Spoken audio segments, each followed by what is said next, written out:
2050 Podcast presenta Meta Olímpica, la cobertura de los Juegos Olímpicos Tokio 2021. Estas producciones reúnen las diferentes voces de los estudiantes de la Facultad de Periodismo y Comunicación Social de la Universidad Nacional de La Plata.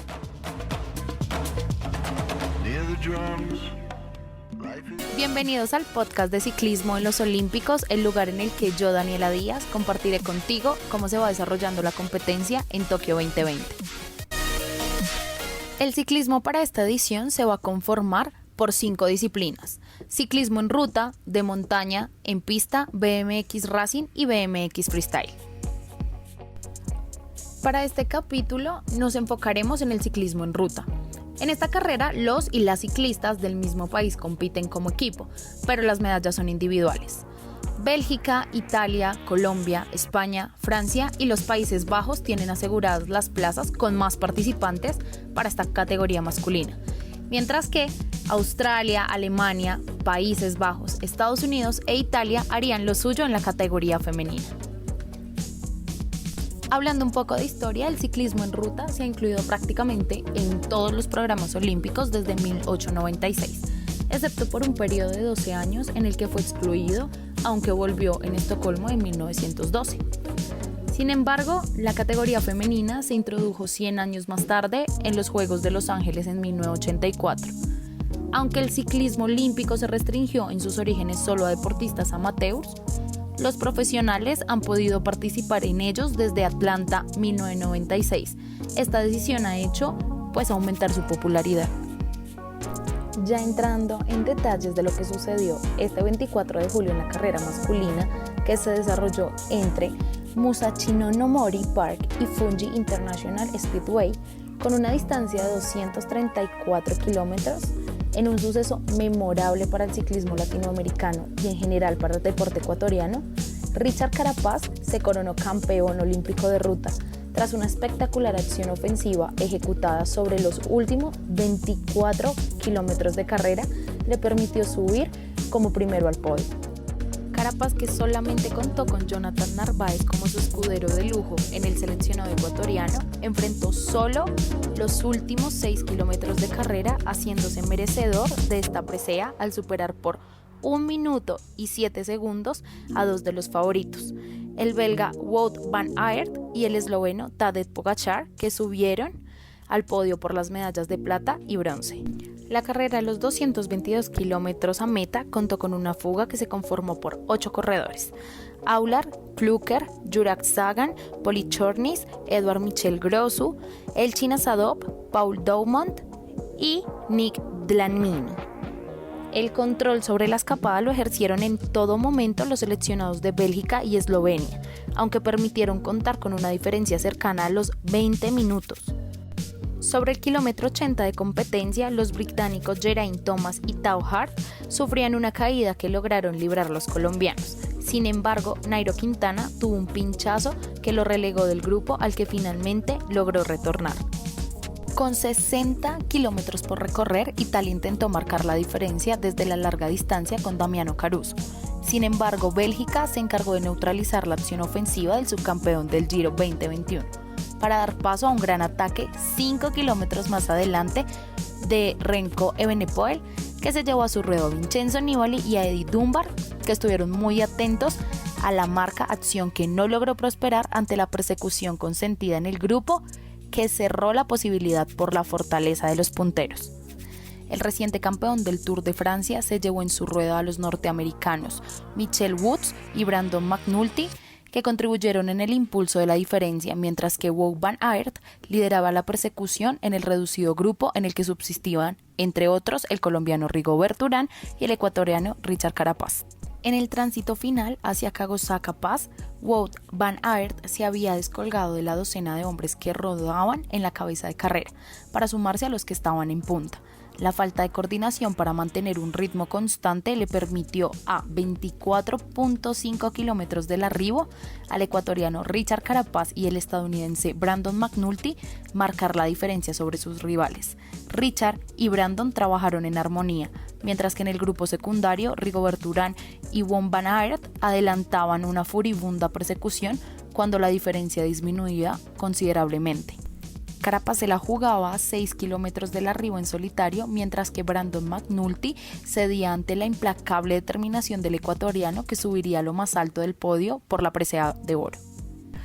Por otro lado, la prueba de gran fondo para las damas fue el 25 de julio. La carrera se cumplió en la noche colombiana de este sábado a partir de las 11 p.m.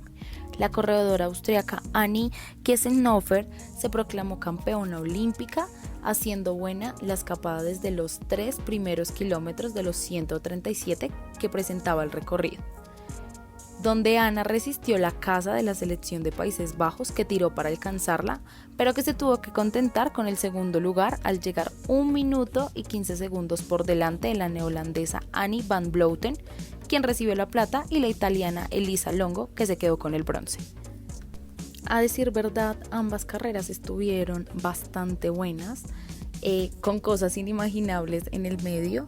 Primero en la de los hombres, se tenía mucha esperanza o estaba muy fijo qué pasaba con la selección española, pero se envolvieron en muchas situaciones y desafortunadamente no pudieron competir de la mejor manera ni dar lo mejor como corredores, que si bien conocemos que son unas de las selecciones más... Bueno, en primer lugar tuvieron un infortunio con uno de los masajistas de la selección, quien dio positivo para COVID. Pues la situación desenvolvió en que el Comité Olímpico había dicho que ellos no podrían competir al siguiente día, y pues bueno, con dolores de espalda, con situaciones, con no haber podido descansar, resulta que el viernes recibieron la noticia de que sí podían competir con normalidad, pero pues todos entendemos que el día anterior no se hizo la recuperación debida para competir pues al 100%. Entonces, bueno, la situación estuvo marcada primero porque quien era el líder de la selección es Valverde, que va por 5ª vez a los Olímpicos. No estuvo muy bien, en varias ocasiones tuvo que parar, y hubo en un momento, como a la mitad de la competencia, que la verdad, yo viéndolo pensé que no iba a continuar, y bueno, de un momento a otro tomó ritmo y se acercó nuevamente al pelotón. Por el lado de uno de los más jóvenes ocurrió lo mismo, se quedó sin piernas, no daba más. Entonces pues ellos mismos hacían su autocrítica, pero de cierta manera era entendible que no se habían podido, estar en las mismas condiciones tanto anímicas como físicas que los demás corredores de las distintas selecciones. Por el lado de los colombianos, la verdad que el desempeño estuvo un poco flojo. El único que se destacó en medio de todo fue Rigoberto Urán, quien llegó en 8º lugar, porque respecto a los demás, en la penúltima escalada de la prueba, Nairo, Sergio Higuita y Esteban Chávez perdieron el contacto con el grupo. Entonces llegaron bastante lejos en las condiciones, cosa que es muy rara porque se supone que los colombianos son muy buenos escalando en montaña y demás, pero no, la verdad que no se estuvo como se esperaba. De pronto queríamos verlos un poco más cerca o trabajando más en equipo, pero no, esperar a ver cómo va en la contrarreloj. Lo que sí no deja de sorprenderme en sí es que, si no son todos, la mayoría de los que fueron a correr en los Juegos Olímpicos recién terminaban el Tour de Francia. Pues es entendible que vienen de una competición, esto les funciona mucho para continuar un ritmo y demás, pero es que correr un Tour de Francia es un montón. Y a mí me dejó gratamente sorprendida el cómo los que se llevaron las medallas venían haciendo un desempeño espectacular en el Tour de Francia. O sea, el que quedó de terceras fue el campeón del Tour, quien se colgó el oro olímpico, estuvo en el podio del Tour, así que es bastante alentador ver cómo sigue en la competencia y es fuerte, y a pesar de que recién terminaban una, cómo dan lo demás por representar a sus países. Enfocándome ya también un poco en el de las mujeres, ocurrió algo que me pareció en medio de todo muy gracioso, y fue que la chica que llegó de segundas celebró cuando pasó la meta como si fuera la campeona. Resulta que para este tipo de competencias olímpicas y demás, ellos, pues las corredoras y los corredores deben tener mayor concentración porque corren sin auriculares. Digamos, en el Tour de Francia y demás siempre tienen un auricular que está conectado con el técnico, que va contándole pues en medio de todo cómo va la carrera, quién viene detrás, quién viene delante, quién está en la fuga y todo esto. Bueno, en los Juegos Olímpicos no sucede esto. Por ende, bueno, la chica neozelandesa no se dio cuenta de que Ana estaba por delante de ella, porque pues se retiró un montón, si llegó 1 minuto y 15 segundos antes que pues ella. Resulta que celebra de esta manera, luego se da cuenta y claro, es como una falta de concentración. No se desmotiva porque igual se ganó una medalla olímpica, pero sí como que ella iba muerta y al ver que no ganó pues fue como un choque en el momento. Entonces, bueno, cabe destacar que hay que tener en cuenta que para este tipo de competiciones deben tener mayor concentración. También quiero resaltar las historias de vida de estos 2 medallistas olímpicos, porque por ejemplo en el caso de Richard Carapaz, él entrenaba en Ecuador hace unos años y un conductor imprudente casi lo mata, lo que hizo que él tuviera que retirarse del ciclismo por un tiempo. Al volver no encontró oportunidades en su país y tuvo que marcharse a Colombia. Ganó la Vuelta a la Juventud, viajó a Europa, se convirtió en el primer ecuatoriano en ganar una etapa en una gran vuelta, que fue en el Giro del 2018. Para el siguiente año ya no ganó solo la Vuelta, sino ganó el Giro, siendo el primero que lo consiguió de su país. En el 2020 se subió al podio de la Vuelta a España y en este último Tour de Francia fue tercero. Él ha sido el primer ecuatoriano en subirse al podio en las 3 vueltas grandes. Así que es un ejemplo de perseverancia bastante importante.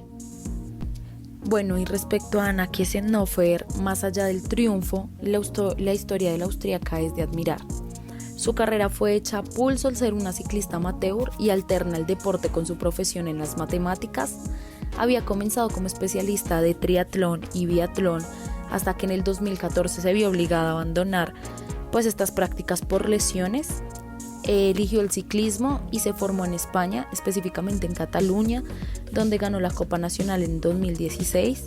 En el medio le ocurrieron varias situaciones desafortunadas y pudo retomar hasta 2019, pero como ciclista amateur, consagrándose en un campeonato de su país de contrarreloj y ahora en este 2021 siendo medallista olímpico. Creo que estos 2 medallistas olímpicos dejan un mensaje muy bueno respecto a la perseverancia y al insistir, persistir y no desistir con los sueños, porque más allá de que bueno, ambos tuvieron sus infortunios en medio de sus carreras y que uno empezó, o bueno, ella empezó en otro tipo de deportes, encontraron en sí la salida para continuar y ahorita son las estrellas básicamente de su país. Bueno, no siendo más, nos encontramos en el próximo capítulo hablando de lo que suceda en la contrarreloj, tanto masculina como femenina, que se llevará a cabo martes y miércoles. Esto fue un capítulo de Meta Olímpica por 2050 Podcast.